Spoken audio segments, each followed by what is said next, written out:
In this video, we will teach you how JPRO reads heavy-duty vehicle data and presents it to the user. The first thing you should notice once JPRO is done connecting to the vehicle is the symbol in the top left representing vehicle readiness. Indicated by a red stop sign or a green circle, users quickly know if the truck has any active fault codes. Additionally, you will notice messages displayed in this area. These messages not only provide a high-level understanding of problems on the truck, but also act as links to take you to relevant features within JPRO. For example, clicking the Low Consumable Fluid message automatically navigates the user to the Consumable Fluid screen.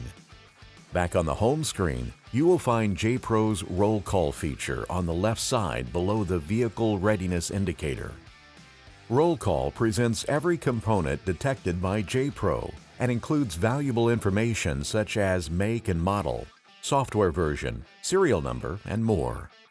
This information is valuable for technicians by ensuring they order the correct parts or look up repair information for that particular component. Notice how the JPRO home screen changes when a component in Roll Call is selected. The fault list filters out all faults from other ECUs, allowing technicians to discover issues on a component-by-component basis.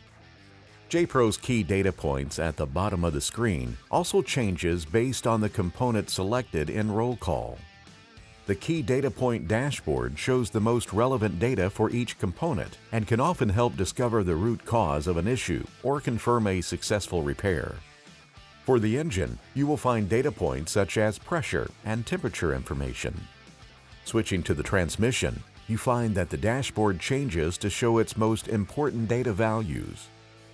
Clicking on the ABS, information is presented to show any differences in road speeds and wheel speeds. Now, let's look again at the fault list.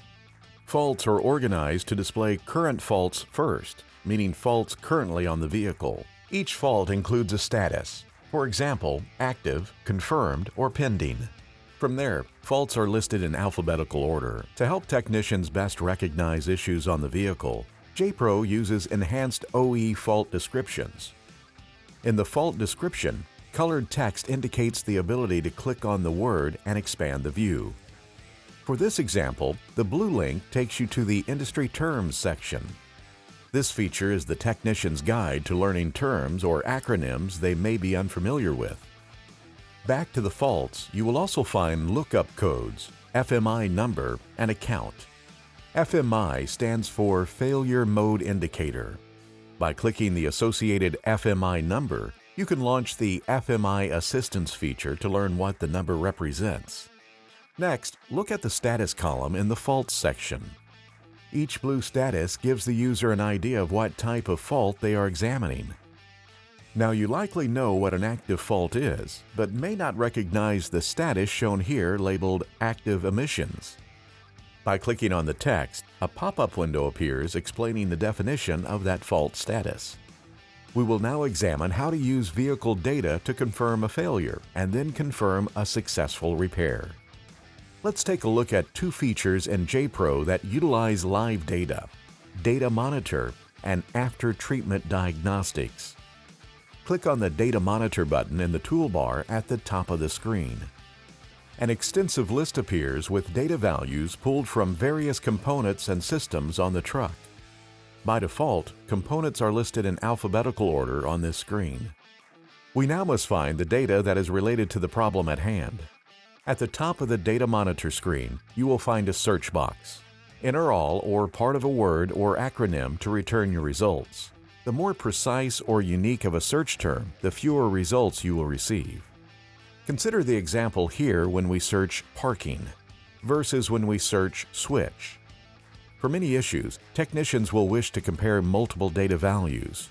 To accomplish this, we will use the graphic function. Select as many data values as necessary using the checkbox on the left side. Now, click the Graph button in the bottom left.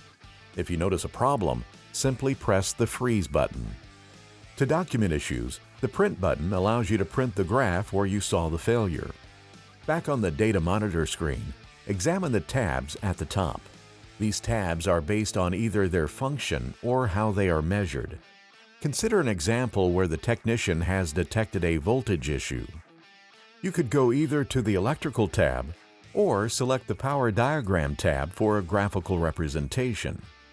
Here you can click the component image for that system's data. This example shows how JPRO gives users multiple ways to address the same issue based on their preferences. Next, we will go back to the Data Monitor screen to launch Bus Statistics. Bus Statistics are found at the bottom of the window. This feature provides users with visibility to messaging by channel, by data bus, and by module.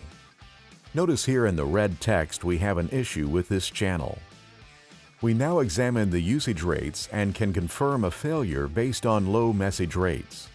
To diagnose a message rate of 0 on this motor control module, we must identify the location of the communication channel. You can see in this example, it is on channel 2 of J1939. Since we confirmed the communication issue in bus statistics for the engine on J1939 channel 2, we must now begin our troubleshooting. Locate and select connector info at the bottom left in the Data Monitor window. Notice that JPRO defaults to the data port type on your vehicle. Connector info displays the location for the data buses on each type of data port, so for our example, we find that J1939 channel 2 is located at pins H and J. Just like you would a wiring diagram, you can examine the graphic below and learn the location of that pin. We now know where to begin our diagnostic process for that particular fault. Let's now discuss an alternate way to discover the same information using after-treatment diagnostics. Click the After Treatment Diagnostics button from the toolbar. First, you will see a pop-up with important notes for technicians to perform a visual inspection of the after-treatment system. Next, you can find many of the same values that were available in Data Monitor, such as pressure and temperature readings. In the top right corner is an inhibit state. This indicates if the vehicle is in a state that inhibits a DPF regen. The tabs at the top provide access to additional information. Click Regen Status and you can learn why the truck is inhibiting the regen. For data not available from the initial After Treatment Diagnostics screen, click the Data tab. Also available from the After Treatment Diagnostics screen are instructions and regen zone information. These are critical pieces of information to help determine if a forced regen should be performed and how to do so. Finally, back on the home screen, you will find a Bendix Diagnostics button when connected to a truck with a Bendix system. This button provides information that can be found in Data Monitor in a graphical format to help diagnose ABS issues. If you need help identifying what you are seeing on this screen, select the Additional Info button that defines terminology found on this screen. Congratulations! You are now ready to view data values from multiple sections of JPRO and perform functions that help determine where a problem on the truck is originating. For full details on all JPRO features, please refer to the JPRO User's Guide.